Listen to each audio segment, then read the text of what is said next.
안녕하세요. 생명의 빛 광성교회 이춘태 목사입니다. 여러분, 기도하실 때 힘든 부분이 무엇입니까? 어떤 분은 간구하는 것이 힘들기도 하고, 어떤 분은 찬양하는 기도가 힘들기도 하고, 어떤 분은 하나님 음성 듣는 기도가 힘들 것입니다. 그러나 저는 회개하는 게 가장 힘들더라고요. 우리의 타락한 본성이 하나님 앞에 죄를 인정하는 거 싫어하기 때문입니다. 때때로 죄가 떠오르지 않을 때도 있고, 내가 뭘 잘못했지? 이런 것까지 잘못했다고 기도해야 되나 하는 반발심이 마음 안에서 일어나곤 합니다. 그런데 그 저항을 뚫고 하나님 앞에 회개하는 게 중요합니다.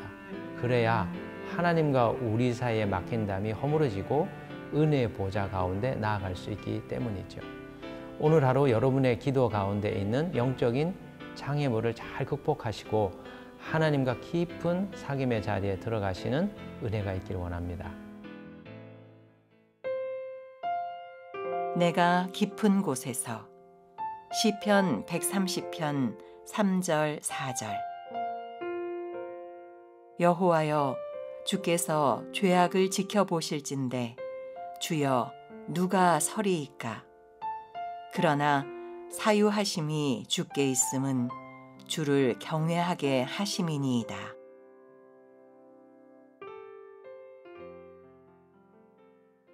오늘 우리가 묵상하게 된 시편 130편의 말씀은 성전에 올라가는 노래 11번째에 해당되는 말씀입니다. 그런데 오늘 이 말씀에 보면 시편 기자가 하나님 앞에 깊은 곳에서 내가 부르짖는다, 하나님 내 기도를 들어주시기를 원한다 하는 단원을 주님 앞에 올려드리고 있습니다. 여기서 깊은 곳이라고 하는 이 용어는 시편 기자들이 자주 사용하는 전문적인 용어인데요. 이것은 바다 깊은 곳이라고 하는 비유적 표현의 줄임말입니다.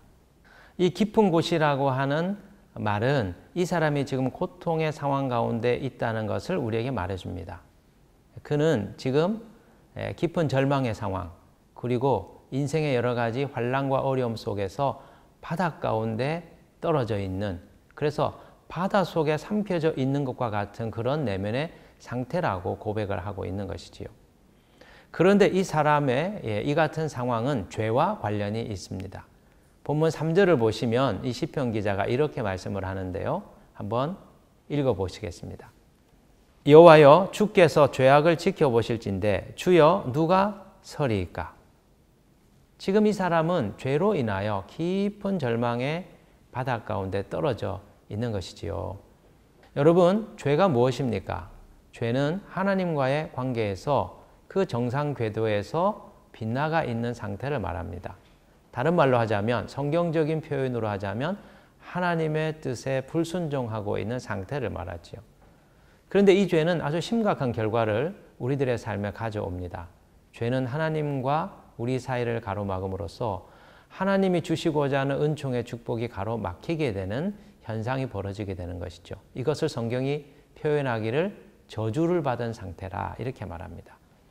신명기 28장 15절부터 19절 말씀에 의하면, 네가 만일 내 하나님 여호와의 말씀을 순종하지 아니하여 내가 오늘 내게 명령하는 그의 모든 명령과 규례를 지켜 행하지 아니하면 이 모든 저주가 내게 임하며 내게 이를 것이니 내가 성읍에서도 저주를 받으며 들에서도 저주를 받을 것이요 또 내 광주리와 떡반죽 그릇이 저주를 받을 것이요 내 몸의 소생과 내 토지의 소산과 내 소와 양의 새끼가 저주를 받을 것이며 내가 들어와도 저주를 받고 나가도 저주를 받으리라. 오늘 이 신명기 말씀에 의하면 죄가 우리의 삶에 들어왔을 때 이것을 해도 저주받고 저것을 해도 저주받고 무엇을 해도 저주를 받는 상태가 된다, 이렇게 말씀하고 있습니다. 이 저주는 하나님이 직접 주시는 것은 아닌 것 같아요. 죄가 하나님의 축복을 가로막음으로써 우리의 삶에 발생하는 상태를 얘기하는 것이죠. 그렇다면 이 시편을 수집한 편집자는 왜 이 시를 성전에 올라가는 노래에 포함시키고 있는 걸까요? 그는 왜 성전에 올라가는 순례자들에게 이 노래를 부르게 한 걸까요? 그 이유는 지금 시온을 향한 이스라엘의 순례자들은 하나님의 축복을 회복하고 싶어 합니다.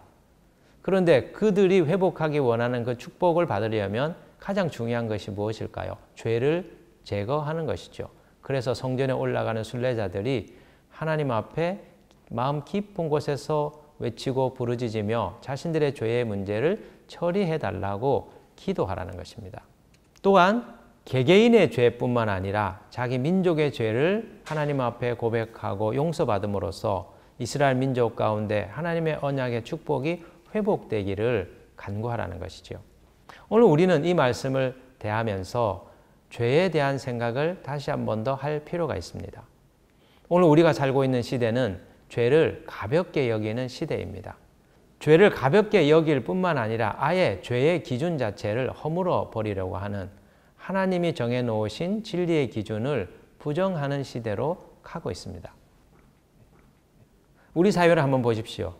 예전에는 죄가 되었던 간통이 이제는 죄가 아닙니다. 서로 사랑하면 얼마든지 가정을 깨고 다른 사람과 관계를 가질 수 있다고 사람들은 생각합니다. 또 낙태는 어떻습니까? 예전에는 죄라고 생각했습니다. 그 행위로 인하여 죄책감에 시달렸던 많은 사람들이 이제는 산모의 권리를 얘기하면서 얼마든지 아이를 지울 수 있는 그런 시대가 왔다고 생각합니다. 동성애도 역시 마찬가지입니다. 하나님께서 말씀하시고 있는 기준에 대하여 오늘 우리 사회는 이것이 죄가 아닐 수 있다라고 하는 논란이 벌어지고 있습니다. 그런데 여러분, 죄를 가볍게 여겨서는 안 됩니다. 아무리 사소하고 작은 죄라 할지라도 그것이 우리의 삶에 쌓이게 되면 하나님의 축복을 가로막는 결과를 초래하기 때문이죠. 제가 자주 가는 기도원이 있습니다. 그곳을 세운 원장님과 우연히 담소를 나누게 된 계기가 있었는데요. 그분과 얘기를 나누는 중에 제가 큰 도전을 받은 이야기가 있었습니다. 6.25 피난 시절에 부산으로 내려오셔서 교회 전도사로 일하시던 중에 하루는 기도회에서 가슴을 치면서 통곡하는 성도를 보게 되었다는 것입니다. 그런데 우연히 그 성도가 회개하는 기도의 내용이 들렸는데, 하나님, 내가 옆집에 있는 누구누구의 바늘을 훔쳤습니다. 하나님, 나는 죄인입니다. 하나님 용서해 주옵소서. 그렇게 가슴을 치며 통회하며 자복하는 성도의 기도를 듣게 되었다는 것이죠. 원장님 말씀하시기를, 그런데 오늘 시대를 살아가는 성도들은 죄를 죄로 여기지 않는 것 같다는 겁니다. 기도원에 와서 기도하는 분들의 대부분의 기도를 들어보면 회개하는 기도보다 하나님 앞에 자기의 소원을 아뢰는 기도들이 더 많다는 것이죠. 저는 그분의 말씀을 들으면서 왜 한국교회가 7, 80년대에 그렇게 크게 부흥하였을까 하는 비결을 깨닫게 되었습니다. 그것은 자신의 죄를 하나님 앞에 통회하고 영혼을 거룩하고 정결하게 만드는 삶을 살았기 때문이죠. 그 거룩한 성도들이 올려드리는 기도를 받으시고 하나님은 한국교회 가운데 풍성한 복음의 은총들을 내려주신 것이었습니다. 여러분, 우리가 하나님 앞에 나아갈 때 가장 중요한 게 무엇일까요? 우리의 죄를 씻는 것입니다. 죄가 씻어질 때 하나님 임재의 길이 열리게 되고 하나님 우리에게 약속하신 언약의 축복들이 우리들의 삶에 들어오기 때문이죠. 그래서 사단은 회개하는 것을 가로막으려고 합니다.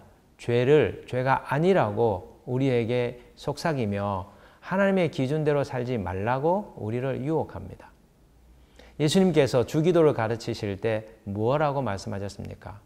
우리가 다른 사람들을 용서한 것처럼 하나님 우리의 죄를 용서해 주옵소서, 참회의 기도를 반드시 드리라고 주님이 가르치셨습니다. 회개가 빠진 기도는 하나님께 올라갈 수가 없습니다. 회개가 빠진, 참회가 빠진 예배는 하나님 앞에 연락이 되지 못합니다. 하나님은 오늘 우리에게 우리의 죄에 대하여 민감하기를 원하고 계신 것이죠. 죄를 처리하면 어떤 결과가 벌어질까요? 오늘 말씀해 보면 두 가지의 결과가 있습니다. 먼저 4절에 보시면, 그러나 사유하심이 주께 있음은 주를 경외하게 하심이니이다. 여러분, 우리의 죄가 씻어지고 영혼이 맑아지면 하나님을 경외하는 마음이 우리 안에 일어나게 됩니다. 하나님 너무 사랑스럽고 하나님 앞에 나아가는 것이 너무 행복하고 기쁜 영혼의 상태가 된다는 것이죠.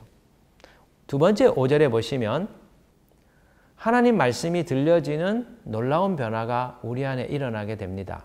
5절을 제가 읽어볼게요. 나 곧 내 영혼은 여호와를 기다리며 나는 주의 말씀을 바라는도다. 여기 보십시오.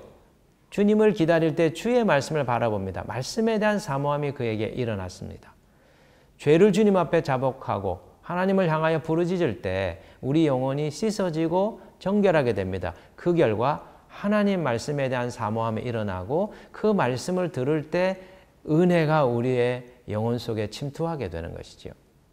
왜 우리의 예배 가운데 은혜가 사라졌을까요? 왜 우리의 예배 가운데 감동이 사라져 버렸을까요? 왜 우리의 기도 가운데 하나님의 부으시는 은혜의 그 촉촉함이 왜 사라져 버린 걸까요? 죄의 문제입니다. 이 죄의 문제를 처리해야 됩니다. 하나님 앞에 회개의 영을 구하며 하나님 내 안에 있는 당신과 나의 가로막는 장벽이 무엇인지 그 죄를 깨달아 알게 하여 주옵소서. 하나님 앞에 기도하는 것이 필요합니다. 오늘 이 시편의 저자가 성전에 올라가는 노래를 통하여 너희가 하나님 앞에 예배하러 나아갈 때, 기도로 나아갈 때 그분의 언약의 축복을 회복하기를 원한다면 너희 안에 있는 그 혼의 영역 속에 침투하여 있는 죄악의 찌꺼기들을 다 찾아내어서 처리하여라. 그러할 때 너희들에게 하늘의 은총이 회복될 것이다 하는 말씀을 들려주고 있습니다. 오늘 하루 우리의 영혼이 민감해져서 감추어져 있었던 죄악의 그 껍질들이 벗겨지고 하나님께서 십자가의 은혜로 씻어주시는 은혜가 있기를 주님의 이름으로 축복합니다.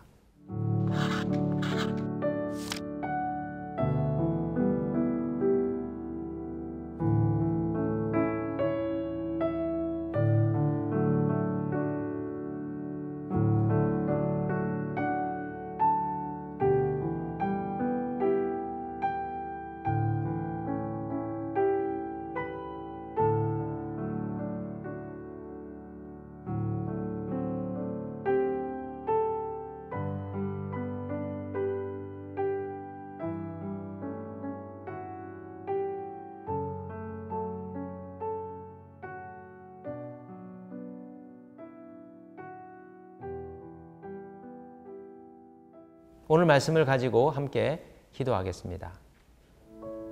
하나님 아버지, 주님께서 죄가 얼마나 무서운 것인지, 얼마나 심각한 것인지 오늘 말씀해 주셔서 감사드립니다.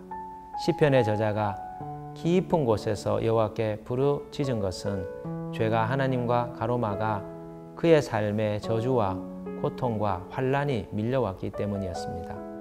주님, 우리의 삶에 닥쳐오고 있는 여러 가지 시련과 어려움이 나의 죄로 인함은 아닌지 오늘 하루 깨달아 알 수 있도록 빛을 비추어 주옵소서.